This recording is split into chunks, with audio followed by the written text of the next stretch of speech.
Te despiertas una mañana y te das cuenta de que tienes un problema. Estás opositando. Quizás has empezado nada más terminar la carrera. Quizás has dejado un trabajo para dedicarte en cuerpo y alma a estudiar. Tal vez llevabas tiempo en paro y esta es la mejor opción para salir de esa situación. O puede que estés opositando mientras trabajas. Sea como sea, el problema está ahí. Has decidido prepararte el temario para afrontar uno o varios exámenes y ahora, en plena faena, comprendes la verdadera magnitud de la tarea que tienes por delante. Datos. Decenas de datos. Cientos. Miles. Plazos, ya sean en días, meses o años. Resoluciones cuyas denominaciones parecen estar escritas en otro idioma. Órganos de nombres rimbombantes con listas interminables de funciones repetitivas. Fechas, normativas, programas informáticos, características técnicas de armas, vehículos, productos químicos. Pero por Dios, ¿qué he hecho? Tranquilo, no estás solo. Es algo por lo que pasa todo opositor al principio. Yo mismo estuve ahí. Salir de esa situación es una decisión personal, por eso estás viendo este vídeo. Hay muchos que pasan años así, tratando de memorizar toda esa información a la manera tradicional que aprendieron, o mejor dicho, mal aprendieron en la escuela. Leer y leer lo mismo una y otra vez, sin método, o con uno deficiente. Por suerte, hay otra forma de hacer las cosas. La iré enseñando en sucesivos vídeos.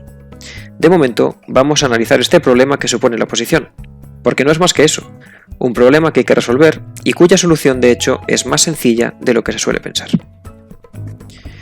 ¿En qué consiste opositar? Centrándonos en el estudio para los exámenes tipo test, presentes en la inmensa mayoría de oposiciones, opositar no es más que el proceso de meter en nuestra cabeza una serie de datos para probar uno o más de estos exámenes. Repito, opositar es el proceso de meter en nuestra cabeza una serie de datos para probar varios exámenes.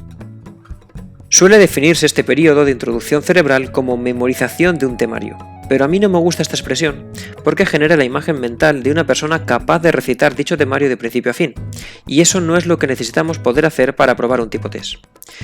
No digo que alguien capaz de literalizar la información de esta forma vaya a tener mal desempeño en un test, pero no es ni de lejos la forma más eficiente de prepararlo, ni todo el mundo tiene esa capacidad memorística. Para resolver este problema, tenemos que cogerlo y fraccionarlo en partes pequeñas, porque si lo intentamos abarcar como un todo, nos va a superar con creces y empezaremos ya desmotivados y asustados. No hay trabajo duro que mate a este dragón. Es una hidra que no va a morir por muchas cabezas que le cortemos, sentándonos día tras día en la silla y pasando páginas sin parar y sin retener nada. Esto requiere una solución totalmente alternativa. Hay que aplastar a la hidra, diseñar un sistema de estudio que se adapte a la realidad de nuestra memoria y de los exámenes a aprobar. Ya conocemos cómo funciona nuestro cerebro a la hora de memorizar, lo vimos en el vídeo anterior. Tenemos que recordar activamente la información de forma sucesivamente más espaciada en el tiempo. También vimos otro requisito que tenía que tener nuestro sistema de estudio para lograr un buen desempeño en los test, la atención al detalle. Esta atención al detalle es fundamental porque nos va a permitir hacer lo que he dicho antes, fragmentar el problema en partes pequeñas, tan pequeñas como el más insignificante de esos datos que tenemos que memorizar. Vamos a estudiar nuestra oposición plazo a plazo, resolución a resolución, cifra a cifra, todo ello dentro de su contexto. Y para ello vamos a utilizar la mejor herramienta posible, las flashcards o tarjetas de memoria. Las flashcards son elementos de estudio de formato pregunta y respuesta. En una cara tienen la pregunta, por ejemplo, ¿cuál es la capital del estado? Y en la otra la respuesta, que siguiendo con el ejemplo sería la Villa de Madrid. Y así nos estudiaríamos el artículo 5 de la Constitución Española. Tan simple como eso. Claro, pero yo ya sé cuál es la capital de España.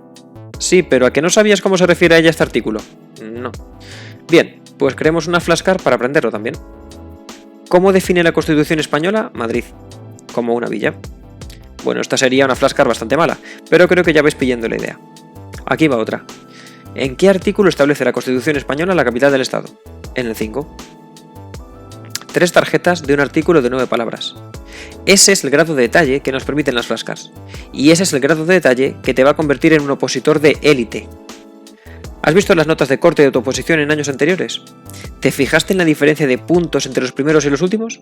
¿Y entre los primeros aprobados y los más cercanos al corte? Esa diferencia es lo que separa a quienes alcanzan el máximo nivel de detalle de quienes van justitos. Los primeros ya sabían que iban a probar antes de hacer el examen. El resto tuvo miedo hasta ver la nota. Tú quieres ser de los primeros. Por eso te voy a enseñar a usar las flashcards. Además, con esta herramienta tenemos cumplido otro de los requisitos de nuestro sistema, el de la memorización activa. Dado que el método de estudio consiste en responder preguntas, tendremos que hacer el esfuerzo de recordar las respuestas, 2 en 1. Bien, pensarás, te agradezco el detalle, pero con esto solo tengo 2 de 3. Me falta lo más importante. ¿Cómo estructuro el estudio de estas tarjetas para que su repetición sea espaciada en el tiempo? Voy a tener que crear muchas tarjetas como para acordarme de cuáles me tengo que estudiar cada día. Es más, con lo absurdamente extenso que es mi temario, voy a tener que hacer tal cantidad de tarjetas que me voy a arruinar comprando cartulina de polígrafos. No tengo tiempo para andar con manualidades. Ah, amigo, no pensaba dejarte a medias. No vas a tener que coger las tijeras ni una sola vez en toda tu oposición, ni vas a tener que pararte a pensar qué tarjetas tienes que estudiar cada día para cumplir con los intervalos de tiempo. Tu ordenador lo va a hacer por ti. Para hacer y estudiar las flashcards, vamos a usar un programa diseñado específicamente tanto para crearlas como para estructurar su estudio, Anki. Así, tal como suena, con cada kilo. Créeme, acabarás amando a ese pequeño. En el próximo vídeo veremos cómo descargarlo, instalarlo y hacer una configuración básica. Así que suscribíos, activad las notificaciones del canal, dadme un like aquí para que yo sepa que os ha gustado y compartidlo con otros opositores, pero no con vuestros rivales directos porque sería tirar piedras a vuestro propio tejado. Nos vemos en el próximo vídeo.